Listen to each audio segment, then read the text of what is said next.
Hey everybody, so what we're talking about here for this lesson on 1980 to 1992 is the election of Ronald Reagan in 1980. Now we know who president was prior to 1980, right? That was Jimmy Carter, who happened to be a Democrat, and he was running against Ronald Reagan, the Republican nominee.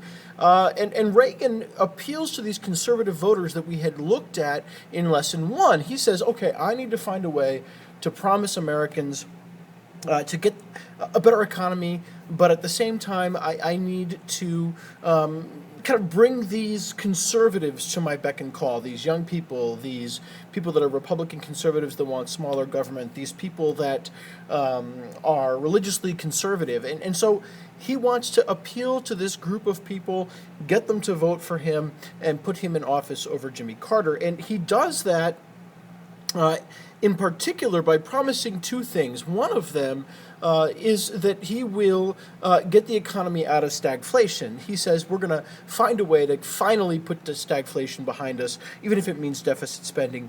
And he's going to propose a constitutional amendment banning abortion, which appeals to those religious conservatives that so many Republicans happen to have been in the late 70s, early 1980s. So kind of working this angle, Reagan is able to get elected, and he is, well, really now required to deal with the big problem that he happens to see, which is how do I get the economy out of stagflation?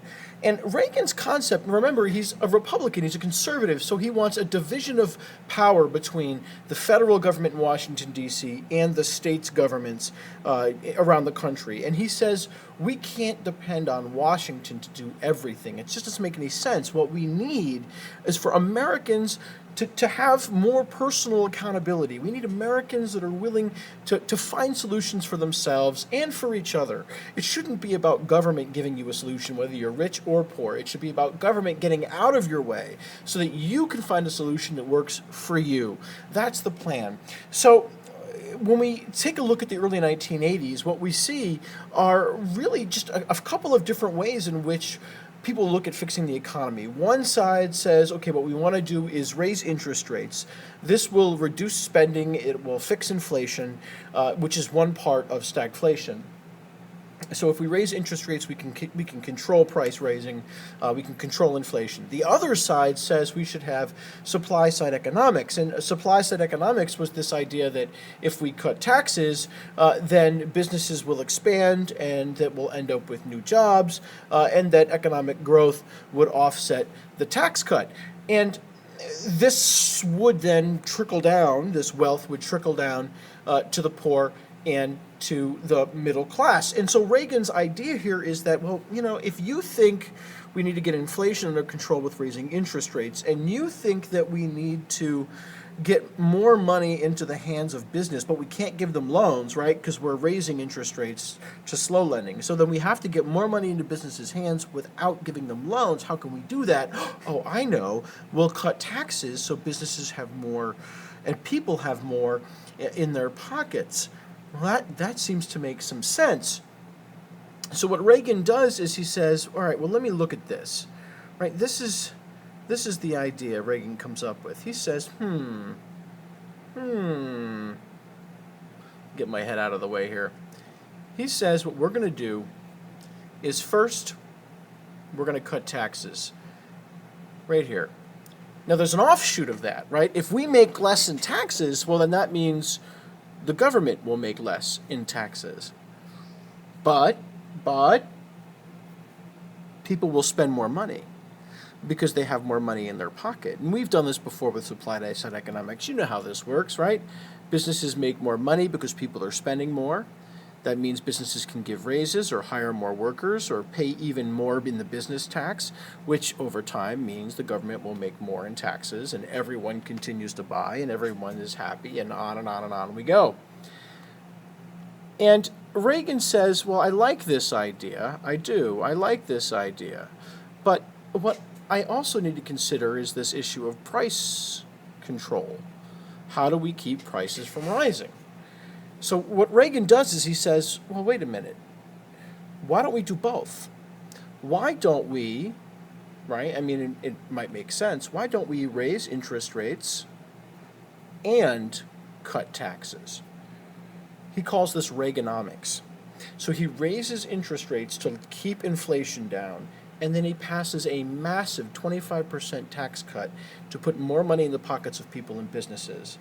Now, again, the idea was that everyone makes more money, but we know that from our past studies, the concerns about trickle-down economics and supply-side economics, which is that the wealthier will become, or the wealthy become even wealthier, and the average person doesn't get wealthy.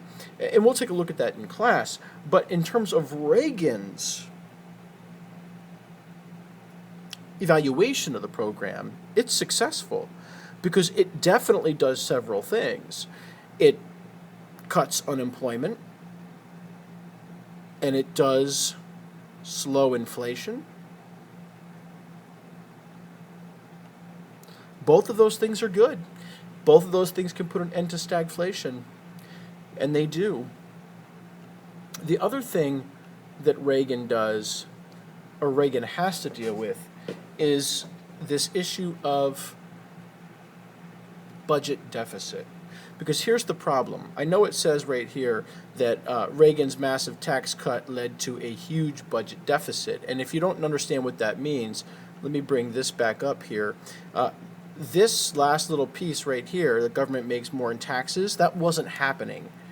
Even with the raises, even with the workers, even people in businesses paying more in tax rates, it wasn't enough to offset this huge 25% tax cut that Reagan had asked for from Congress. So he has to deal with this budget deficit. I mean, yes, as you can see above my head, he cuts unemployment and he slows inflation, but he still has to find a way to deal with this budget deficit. And you can see that budget deficit right here, right next to my head, this chart right here, right? Here's Jimmy Carter. And you can see anything below the line, that's a budget deficit if it's below the line. And you can see that Jimmy Carter had one. But that when Reagan takes over, that budget deficit gets huge. It gets really, really high. But then you'll see here that it drops off. Well, how does he do that? What does he do?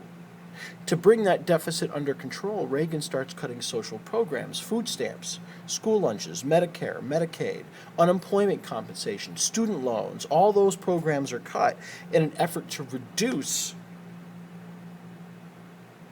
the budget deficit. But it's also an effort to reduce the power of government. Remember, the conservatives like a weak federal government that's power is split with the states. Reagan says all those things, the states should do those things. Federal government shouldn't do those things. The states should do those things. Of course, who do all these things help, right? They all help the poor. So we know that there's first criticism about the middle class and the poor not getting wealth from trickle-down economics, but we also know that there's going to be this issue now with social programs being cut.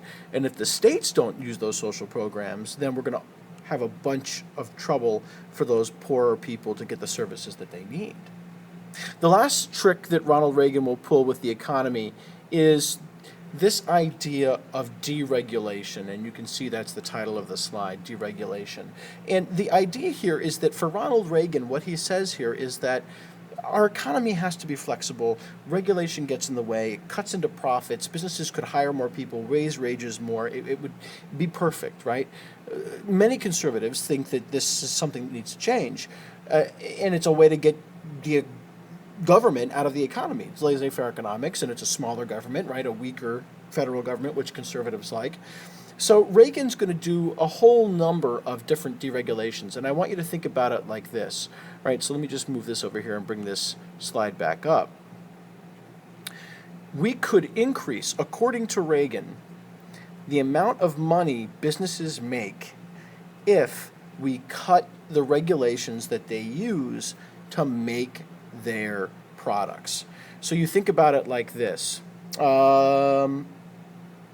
If we put a limit, for example, on the amount of public land that companies could use for oil drilling or mining or logging, or we put restrictions, pollution restrictions on companies, well, that's going to limit their profit. Well, wait. What if we got rid of that? What if we said, hey, you can drill even more on public land. You can cut down even more trees on public land. You can have fewer regulations for your business polluting. Well, that means those businesses will make more money. That means they can hire more workers, give even more raises, and everything will work out just wonderfully. At least that's what Reagan hopes. And we'll see what happens in class tomorrow, whether or not that comes true. So Reagan, between 1980 and 1984, has great success with the economy, right? He's able to do a number of things. He's able to cut unemployment. He's able to bring that back down. Incomes go up for some. He's able to get a handle on inflation. These are great things that Reagan is able to do.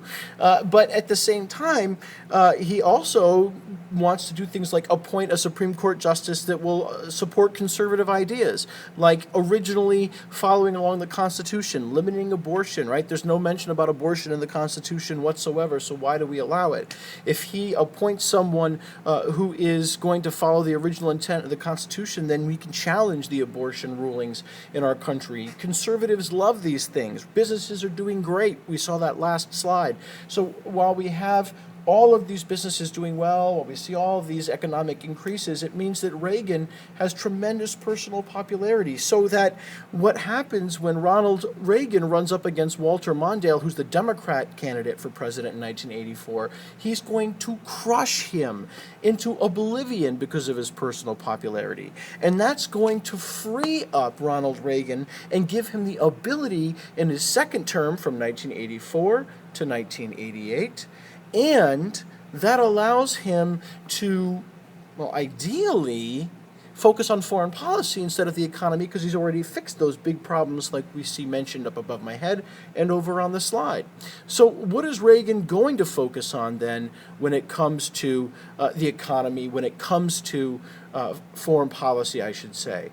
And he's going to focus on something he calls peace through strength. And I've circled the quote here for you right down here beneath my head. He says, "We maintain the peace with the Soviet Union through strength. Weakness only invites aggression." Think about it like this. If there's a bully in the block, he looks for the weakest link.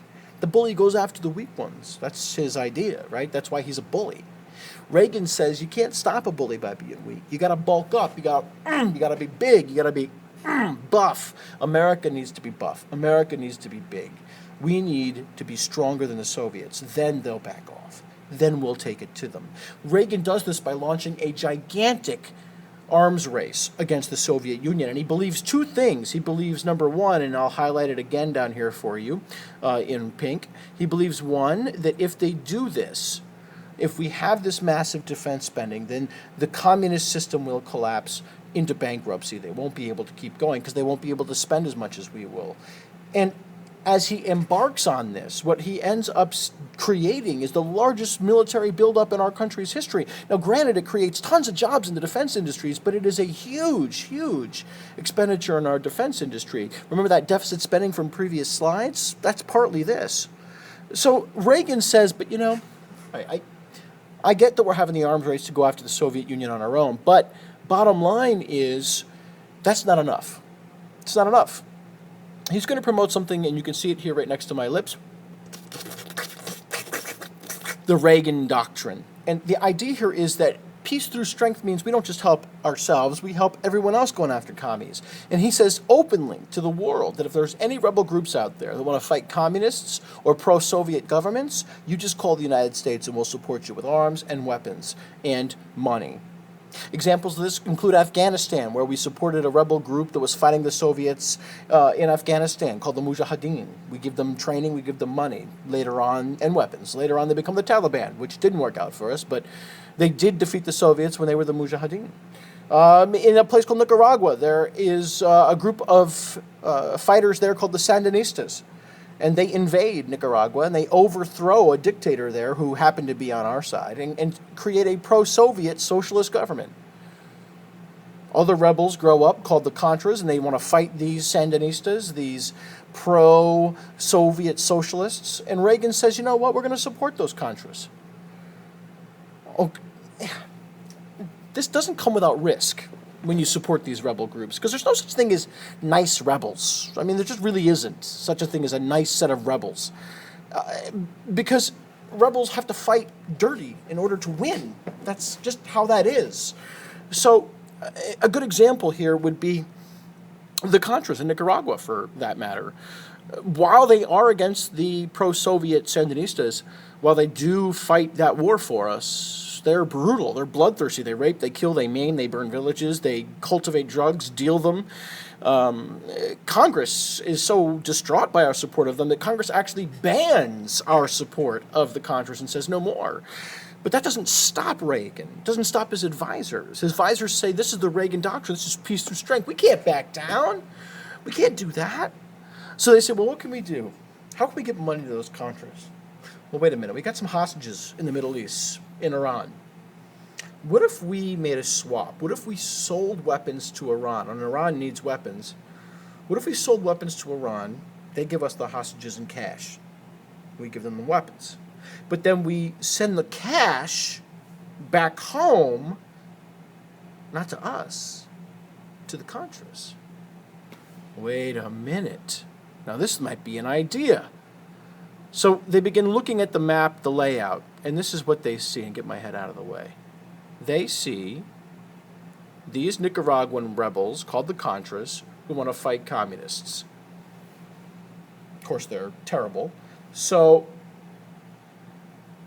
Congress says we can't support them. Reagan's advisors still support them.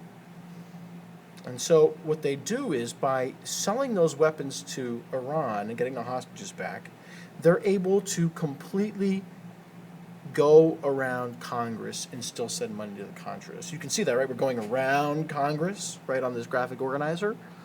And that idea is brilliant until they get caught. And as they investigate this scandal, what we discover is that Reagan definitely approved the sale of the weapons to our enemy in exchange for the hostages. But we don't think he knew, or at least we couldn't prove that he knew, about the diversion of money to the Contras. Not that we could find, anyway. There was no magical tapes like Richard Nixon had during the Watergate hearing. So these are examples of peace through strength, right? Let me give you another example. Another example of peace through strength would be arms control. Because the president believes that if we get into an arms race with the Soviets and we create a ton of weapons, and they create a ton of weapons, well, we're guaranteed no one will use them because each side could destroy the other. He calls this idea mutually assured destruction. Just circled it over there above my head. And the idea is that if I have a gun and you have a gun and we both point the guns at each other, neither of us will fire a shot because we'll both end up dead. That's the idea. Now, Reagan wants to be certain, though.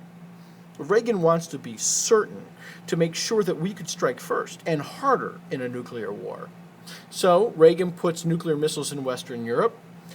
He defends America from the Soviets with a new program called the Strategic Defense Initiative, or SDI.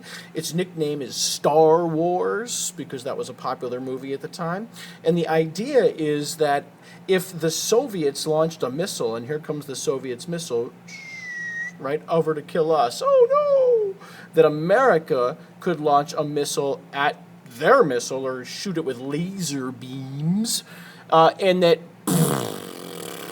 it would be destroyed before it could even reach us.